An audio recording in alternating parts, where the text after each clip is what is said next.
Welcome back, everyone. Today, we're going to be taking a deep dive into the ENTJ personality type. Okay. We've got 2 articles from the Spiritual Seek, a website that focuses on personality types, careers, and personal growth. Sounds interesting. Yeah, if you're listening to this, you're probably wanting to learn more about ENTJs. Right. And these articles seem like a really good place to start. Mm. One of them actually describes ENTJs as commanders and mastermind orchestrators, Wow. which honestly sounds pretty intense to me. It does. So I'm really curious to see what we can learn about them from these articles. Yeah, those nicknames definitely capture some of those core traits of the ENTJ personality. So let's break it down a little bit. What does ENTJ actually stand for, and how does it fit within that whole Myers-Briggs framework? Okay, so ENTJ stands for Extraverted Intuitive Thinking and Judging. Okay. And the Myers-Briggs Type Indicator, or MBTI, uses these 4 dichotomies to categorize personalities based on how people focus their energy, how they gather information, how they make decisions, and how they approach the outside world. Okay, so where do they fall in terms of how common this personality type is? Yeah. Are we talking a lot of people are ENTJs? Well, psychologist David Kiersey suggests that they're actually pretty rare, only make up 2% of the population. Oh, wow. So a rare breed then. Yeah. Interesting. Okay, so let's talk about some of the defining characteristics and strengths of this commander personality. What stands out to you? Well, one of the most prominent strengths is their natural leadership ability. Okay. They're very driven, they quickly grasp complex situations, and are super efficient at processing information, which allows them to make decisions decisively, effectively, often taking charge, leading the way. That decisiveness is definitely a valuable trait for sure in leadership positions. Mm-hmm. Would you say they're more likely to take a collaborative approach or more directive? Well, while they're definitely capable of collaboration, they tend to lean towards a more directive style. They thrive on structure and enjoy creating strategic plans to achieve those goals, often taking the reins and guiding others towards a shared vision. That makes sense given, the thinking and judging preferences. Yeah. What about their approach to change and the future? Are they set in their ways? Not at all. Okay. They're very future-oriented, always looking ahead, anticipating those possibilities. Huh? They are not afraid of change, often the ones driving it, comfortable with adapting and evolving as needed to achieve those long-term goals. So they wouldn't be considered risk-averse then? No, not at all. Calculated risk takers, always weighing the potential rewards against the potential downsides. Interesting. Okay, so we're seeing someone who's decisive, strategic, future-oriented, not afraid to take charge. What about their communication style? How do they interact with others? They're strong and direct communicators, enjoy engaging in debates, expressing their opinions confidently, value clear and concise communication, can sometimes come across as blunt or assertive, especially in situations where they feel strongly. So they're not afraid to speak their minds. Right. But could this directness ever be perceived negatively by others, do you think? It's possible. While their intention is often to be clear and efficient, that directness can be misinterpreted as insensitive or abrasive. Right. Particularly by individuals who maybe prefer a more subtle or indirect approach. Okay, yeah, that's a really important point, I think. Yeah. That's where, misunderstandings could arise, for sure. Now, we've highlighted their strengths. It's important to acknowledge that no personality type is without weaknesses. So what are some of the challenges that ENTJs might face? One challenge is their tendency to be impatient, especially when dealing with those who don't share their efficiency or decisiveness. Right. They might struggle to adapt to different approaches or situations that require flexibility and compromise. So their drive to achieve those results could create some friction then, especially in collaborative settings. Another potential weakness is their tendency to overlook details. Okay. That focus on the bigger picture and those long-term goals can sometimes lead them to miss crucial details. Yeah. Or neglect the importance of careful planning and execution. So their strategic thinking might make them prone to, glossing over the finer points then. Could that also tie into their communication style, would you say? Absolutely. Their desire for efficiency in communication might lead them to oversimplify complex issues or fail to adequately consider the perspectives and feelings of others. Right. This can result in misunderstandings, make them appear insensitive even when they have the best intentions. So kind of a blind spot there, perhaps. Precisely. The impact of their actions on others. And this kind of ties into another challenge. Right. Dealing with emotions. Yeah. They tend to prioritize logic and objective reasoning over emotional considerations, Right. both in their own decision-making and interactions with others. This can make it difficult for them to understand and respond to their own feelings and the feelings of those around them. So while they may excel in strategy and planning, navigating that emotional landscape could prove a little bit more challenging. Yes, and this can impact their personal and professional relationships. Right. They may unintentionally come across as cold or distant, even when they genuinely care about the people in their lives. This is fascinating. There's like a complexity to this ENTJ personality that goes beyond like that commander persona, right? Yeah. To understand these strengths and weaknesses better, I think it might be helpful to explore that concept of cognitive functions, which describe how we process information and make decisions. What do you think? Yeah, that's a great suggestion. Yeah. Understanding the cognitive functions can provide a deeper understanding of how these strengths and weaknesses actually manifest in the ENTJ personality. Can you give us a brief overview of how these functions work, especially as they relate to ENTJs? Sure, so there are 4 main cognitive functions: dominant, auxiliary, tertiary, and inferior. Okay. And each function plays a role in shaping our personality, how we interact with the world. Okay.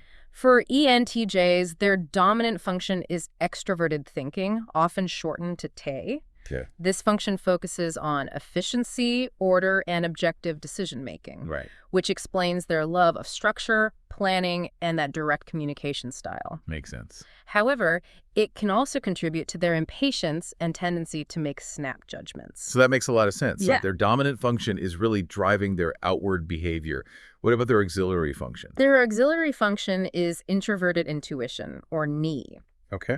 This is where their visionary thinking comes from, focusing on future possibilities, long-term implications, and understanding the underlying patterns and meanings behind events. So they're not just focused on like the what, but also like the why and the what if. Exactly.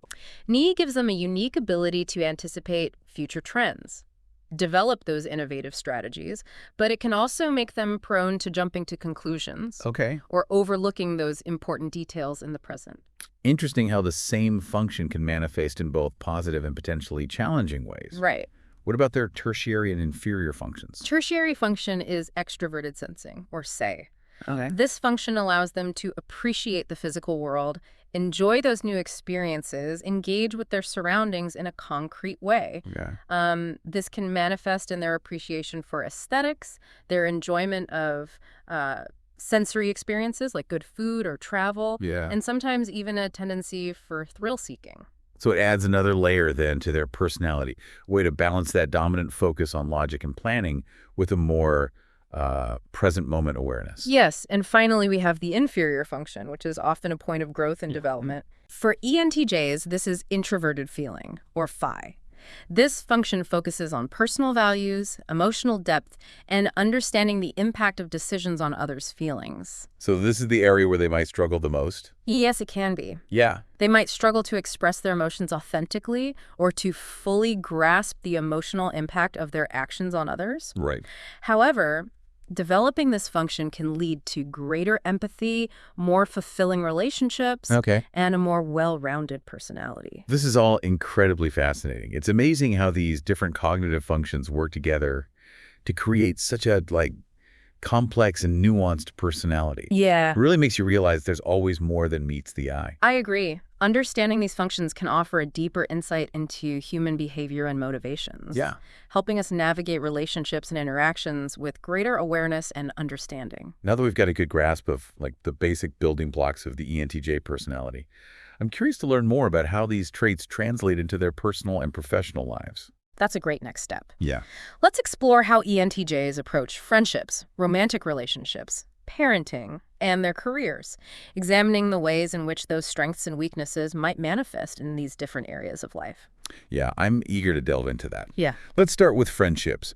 What kind of friends are ENTJs, and what are some of the dynamics they might experience in these relationships? ENTJs, they approach friendships with that same directness and intellectual curiosity that characterizes much of their personality. They value stimulating conversations, debates, and they really enjoy connecting with people who can challenge them intellectually. So they're not looking for those like surface level casual acquaintances. Right. They want to really engage like on a deeper level. Exactly. They seek out friendships that offer that intellectual stimulation, those opportunities for growth. They can be incredibly loyal and supportive friends. Yeah. Always willing to offer advice or help problem solve. That's valuable. But given their potential for bluntness and that preference for logic over emotions, are there any challenges they might face in friendships? Yes, there can be. Okay. Their direct communication style, while appreciated by some, can come across as insensitive or critical, Right. especially to friends who are more emotionally sensitive or prefer a gentler approach. So they might need to be mindful of how their words are being received? Yes, developing greater sensitivity to the emotional needs of others is an important area of growth for many ENTJs. Okay. Learning to balance that directness with empathy and tact can lead to more harmonious and fulfilling friendships. That makes sense. Now, what about romantic relationships? How do ENTJs navigate the world of love and partnership? They bring their characteristic intensity and passion to romantic relationships. Okay. But they also face some unique challenges. Okay. They are drawn to partners who are independent, intelligent, Yeah. and comfortable with that direct communication. So they need someone who can hold their own, isn't afraid of a lively debate. Exactly. Yeah. Someone who can challenge them intellectually and shares their ambition and drive. However, their tendency towards dominance Right. and their difficulty with emotional expression can create friction in relationships. Yeah, I can see how that could be a problem. How might those tendencies manifest in a romantic relationship? They might unintentionally steamroll their partner's opinions or fail to adequately consider their partner's feelings. Their focus on efficiency and achieving goals can also lead them to neglect the emotional needs of the relationship. So it sounds like they might need to make a conscious effort to prioritize that emotional connection. Yes, learning to express their feelings more openly and to be more attentive to their partner's emotional needs is crucial for building a healthy and lasting relationship. It seems like a common thread for ENTJs is this need to bridge the gap between their logical, efficient side and their emotional side. Absolutely. Finding that balance is key to their personal growth and the success of their relationships. Now, what about ENTJs as parents? How do they approach raising children? They are often dedicated and involved parents who encourage their children's intellectual curiosity and independence. Okay. They're likely to set high expectations Right. and encourage their children to strive for excellence. That sounds like they'd foster a really stimulating and growth-oriented environment for their kids. Yeah. But are there any potential challenges they might encounter? Yes. Their tendency towards a directive parenting style and their difficulty with emotional expression can sometimes create distance between them and their children. So they might need to be careful about not becoming too authoritarian in their approach. Yes, learning to balance their natural leadership with empathy and understanding is essential for fostering a close and supportive parent-child relationship. Explaining the reasoning behind their decisions and creating space for open communication can help bridge this gap. It seems like, again, that common theme for ENTJs, this need to be more aware of how their actions and words impact others, whether it's their friends, partners, or children. You're absolutely right. Developing greater emotional intelligence is a key area of growth for many ENTJs. Yeah. And it can have a profound impact on the quality of their relationships. Now let's shift gears and talk about ENTJs in the workplace. We touched upon their leadership qualities earlier, but can you elaborate on what makes them effective in leadership roles? Well, ENTJs are often drawn to leadership positions, and for good reason. Their strategic thinking, their decisiveness, ability to inspire others, and unwavering focus on achieving goals Right. make them natural leaders. But is it always smooth sailing? Are there any potential downsides to their leadership style? Of course, like any personality type, they have areas where they can improve. Wow. Their impatience and tendency to be overly critical can alienate team members and create a tense work environment. So they might need to work on being more patient and understanding with their team. Yes, and learning to value different perspectives and approaches, Right. even those that differ from their own. Delegating effectively and trusting their team members to contribute their unique skills can also enhance their leadership effectiveness.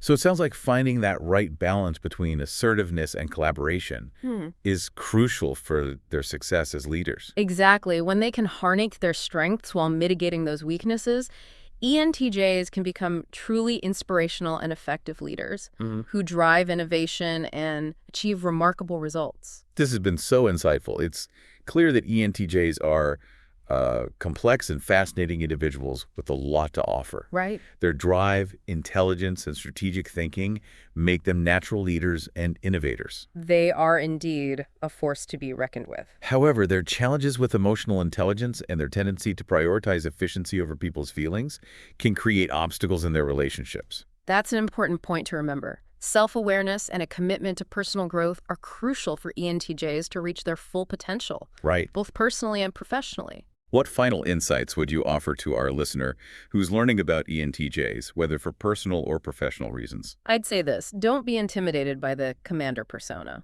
Okay. While ENTJs can be intense and demanding, they're also capable of great loyalty, generosity, and even warmth once you understand them. So it seems like the key is to approach them with respect, clarity, and an open mind. Exactly. Communicate directly. Be prepared to engage in those intellectual debates. Don't take their bluntness personally.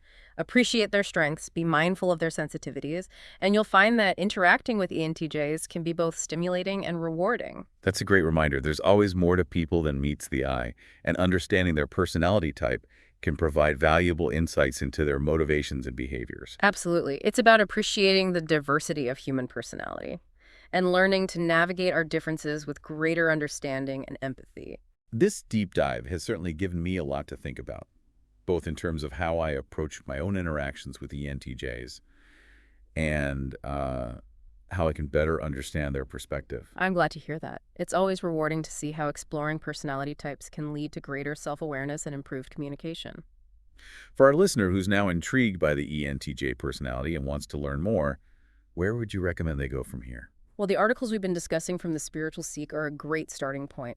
They offer a pretty comprehensive overview of the ENTJ personality, including their strengths, weaknesses, and cognitive functions. Yeah, I found their descriptions to be quite accurate and insightful. There are also many other resources available online and in libraries. Right? You can find books, articles, and even online forums dedicated to personality types, where you can connect with others and share your experiences. It's a vast and fascinating field of study for sure. The more you delve into it, the more you realize how much there is to learn about ourselves and others. I completely agree. It's a journey of self-discovery and understanding that can enrich our lives in countless ways. Well, thank you for guiding us through this deep dive into the world of the ENTJ personality. Your insights have been incredibly helpful and thought-provoking. It's been my pleasure. And remember, understanding personality types is a journey, not a destination. Keep exploring, keep learning, and keep growing. And for our listeners, we hope this deep dive has provided you with valuable insights into the ENTJ personality. We encourage you to continue exploring the world of personality types and to use this knowledge to enhance your relationships and navigate the complexities of human interaction with greater understanding and empathy. Until next time, keep diving deep.